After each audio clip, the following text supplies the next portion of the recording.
आप सभी का आर एजू सेंटर में स्वागत है। आज मैं कालिदास से संबंधित वीडियो लाई हूँ, तो शुरू करते हैं वीडियो। कालिदास का वर्णन। कालिदास संस्कृत भाषा के सबसे महान कवि और नाटककार थे। इन्होंने भारत की पौराणिक कथाओं और दर्शन को आधार बना के अपनी पुस्तक की रचना किए थे। कालिदास अपनी अलंकार युक्त, सुंदर, सरल और मधुर भाषा के लिए जाने जाते हैं। उनके ऋतु वर्णन अद्वितीय है। संगीत उनके साहित्य का प्रमुख अंग है और रस का सृजन करने में उनका कोई तुलना नहीं है। उन्होंने अपने श्रृंगार रस प्रधान साहित्य में भी साहित्य सौंदर्य के साथ साथ आदर्शवादी परंपरा और नैतिक मूल्यों का समुचित ध्यान रखे हैं। उनका नाम अमर है और उनका स्थान वाल्मीकि और व्यास की समानता में है। कालिदास शिव के भक्त थे। कालिदास के नाम का शाब्दिक अर्थ काली का सेवक होता है। कालिदास देखने में बहुत सुंदर थे। वह विक्रमादित्य के दरबार के नवरत्न में एक थे, लेकिन कहा जाता है कि प्रारंभिक जीवन में कालिदास अनपढ़ और मूर्ख थे। कालिदास की विवाह विद्योत्तमा के नाम की राजकुमारी से हुआ था। कालिदास का जन्म किस काल में हुआ था और वे किस स्थान के रहने वाले थे, इस विषय में काफ़ी विवाद है। चूँकि कालिदास ने शुंग शासक अग्निमित्र को मालविका अग्निमित्रम के नाटक का मुख्य नायक के रूप में लिखे हैं और अग्निमित्र ने 170 ईसा पूर्व में शासन किए थे, इसलिए यह कहा जा सकता है कि कालिदास का जन्म इसके बाद ही हो सकता है। और बाणभट्ट की रचना हर्षचरित में कालिदास का उल्लेख किया गया है और इसी काल के पुलकेशिन द्वितीय के ऐहोल अभिलेख में भी कालिदास का जिक्र किया गया है। इसलिए यह निष्कर्ष निकलता है कि इनका जन्म इनके बाद नहीं हो सकता, किंतु इस समय सीमा के अंदर कब हुआ था, इस पर विद्वानों में मतभेद है। ग्रंथों के अनुसार कालिदास उज्जैनी के उन राजा विक्रमादित्य के समकालीन थे जिन्होंने ईसा से 57 वर्ष पूर्व विक्रम संवत चलाए थे।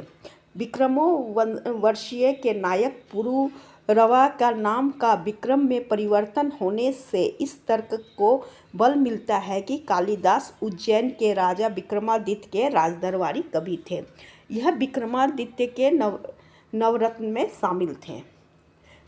प्रोफेसर कीथ और अन्य इतिहासकार कालिदास को गुप्त शासक चंद्रगुप्त द्वितीय विक्रमादित्य के द्वितीय और उनके उत्तराधिकारी कुमार गुप्त से जोड़ते हैं। उनका शासनकाल 4वीं शताब्दी में था। ऐसा माना जाता है कि चंद्रगुप्त द्वितीय ने विक्रमादित्य की उपाधि ली थी और उन्होंने कालिदास को अपने नवरत्न में शामिल किए थे। अश्वघोष के बुद्ध चरित्र और कालिदास के कृति में समानताएं थे। यदि अश्वघोष कालिदास के ऋणी थे तो कालिदास का काल प्रथम शताब्दी ईस्वी से पूर्व का है, और यदि कालिदास अश्वघोष के ऋणी थे तो कालिदास का काल ईसा के प्रथम शताब्दी के बाद के होंगे।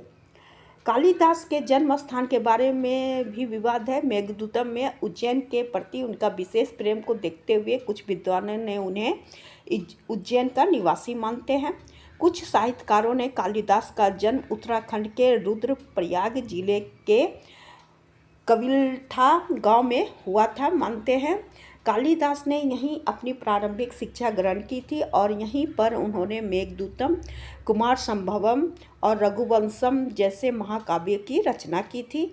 कविल्ठा 4 धाम यात्रा मार्ग में स्थित गुप्त काशी में है। कविल्ठा में सरकार ने कालिदास की प्रतिमा स्थापित की है और एक सभागार का भी निर्माण करवाए हैं, जहाँ पे हर साल जून माह में 3 दिनों की गोष्ठी का आयोजन होता है, जिसमें देश भर के विद्वान भाग लेते हैं। कालिदास के कुछ साक्ष्य बिहार के मधुबनी जिला के उच्छेठ में भी मिलते हैं। कहा जाता है कि विद्योत्तमा से शास्त्रार्थ में पराजय के बाद कालिदास यहीं गुरुकुल में रुके और कालिदास को यहीं उच्छेठ की भगवती से ज्ञान का वरदान मिला और यहाँ वह महाज्ञानी बने। और कुछ विद्वान यह भी कहते हैं कि महाकाव्य कवि कालिदास का जन्म उच्चैठ में हुआ था और तब उसके बाद यह उज्जैन कहे गए, उच्चैठ को ही उज्जैन कहे गए थे। इनकी कुल लगभग 40 रचना है जिन्हें अलग अलग विद्वानों ने कालिदास द्वारा रचित सिद्ध करने का प्रयास किए हैं। इनमें से मात्र 7 रचना ही ऐसी है जो निर्विवादित रूप से कालिदास की मानी जाती है।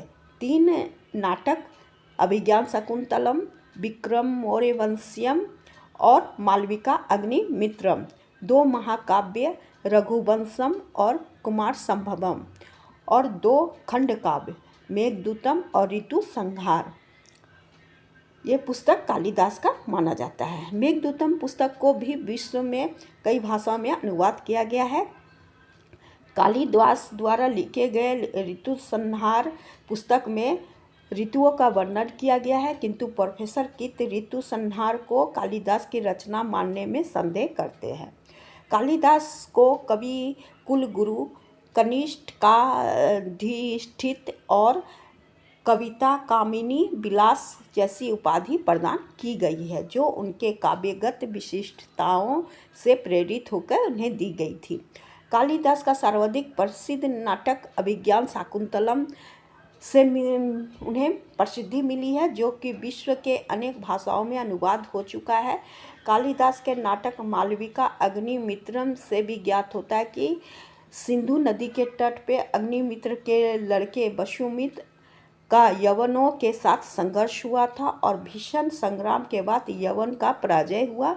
यवन के इस आक्रमण के नेता संभवतः मिनांडर थे। रघुवंश में कालिदास ने सूरसेन जनपद, मथुरा, वृंदावन, गोवर्धन तथा यमुना का उल्लेख किए हैं। इंदुमती के स्वयंवर में विभिन्न प्रदेश से आए हुए राजाओं के साथ उन्होंने सूरसेन विजय के अधिपति सुसेन का भी वर्णन किए हैं। कालिदास द्वारा उल्लेखित सूरसेन के शासक सुसेन का नाम संभवतः काल्पनिक है, क्योंकि पौराणिक सूचियों या शिलालेख आदि में मथुरा के किसी भी सुसेन राजा का नाम उल्लेख नहीं है। कालिदास ने इन्हें निप वंश का बताया है, परंतु यह बात सही नहीं है।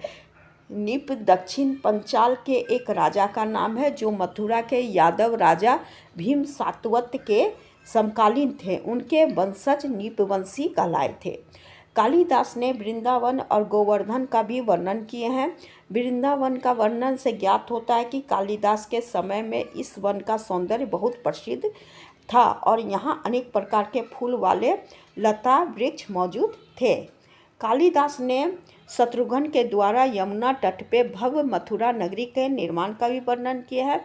शत्रुघ्न के पुत्र सूरसेन और सुबाहु का मथुरा और विदिशा के अधिकारी होने का भी वर्णन रघुवंश में पुस्तक में उनका मिलता है। कालिदास से मेरा वीडियो यहीं तक था। Thank you.